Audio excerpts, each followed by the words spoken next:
The tractor started off over about 25 or so years ago really, and it started off just as a single two-wheel drive tractor, and then as we did more farming, because of the money side of it, I just kept adding to it. It revolved over quite a few years. Really, the development in it revolved over about 8 years until it got to this configuration. I did a lot of welding. I did a lot of sourcing parts, because the whole tractor was only built for about $12,000 in actual cost, and it's been used far more than I ever thought it would. The engine's in it are 2671 Detroits.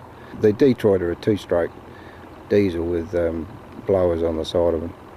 The first of these engines in the Detroits was developed in 1935. Of course, they've updated them over the years, but originally they were called Grey Marine, and they had two 671s in the General Grant tanks in World War II. The front transmission, it was revolved around Chamberlain. I always had a weakness for Chamberlain tractors in the old ones, but the front one is not strictly all Chamberlain. It has a scraper back end in it. The back section of it is all Chamberlain. It's a Detroit engine, but Chamberlain's come out with 371 Detroits. I just doubled the size up and put 671s in. This is probably its 19th year. It's been running like this, very little trouble with it, and because of the Narracourt tractor rally this year, it actually got had a good service and actually got a paint job. Like an articulated tractor has one engine with a power transfer box that drives into the two diffs. Now this tractor has the two transmissions, like the front engine to the back engine, run completely separate to each other. There is no power transfer between the two. It is purely as two units hooked together to make one, and it just pivots in the centre to do the steering. The whole tractor, I haven't really weighed it officially, but we've weighed components of it. It weighs about 18 tonne.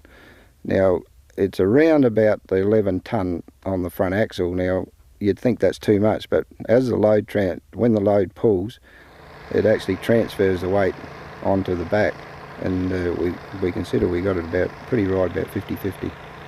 The gears are pre-selected. We only basically work in one gear all day, so the gears are pre-selected, but the clutch on the front part of it is electric, and the back one, of course, is manual. Now, you just bring the clutch up on the front one until it just starts to pull, and do the same on the back, and then just move off, just give it a bit more and move it off. Basically, the throttles, you just bring them up to about 1200 revs, and that's enough to pull your loads off. It's a Shearer wide seater. It was actually developed down at Kilkenny in Adelaide, and they had a research and development farm up at Wombe. Now, they used it for a number of years up at Wombe, and when the farm closed down, I purchased it from them up there. The seater is 105 sewing rows. It sews on 7-inch spacing, and it is 62 feet wide. It sews at. It holds about 6 tonne of seed and super. Depending on our speed, at today I'd be doing about 55 acres an hour. We cut our speed back because it's making the ground too fine.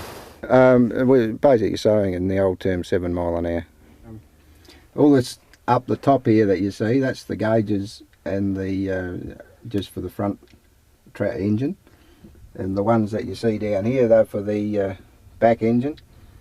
The clutch for the front engine works on electric on these two buttons on top of the clutch. Manual clutch for the back part of it.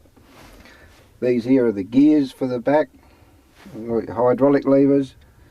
Then we go up here onto the side here. This operates the throttle, just a stopper, and that's just a in and out for our spray unit.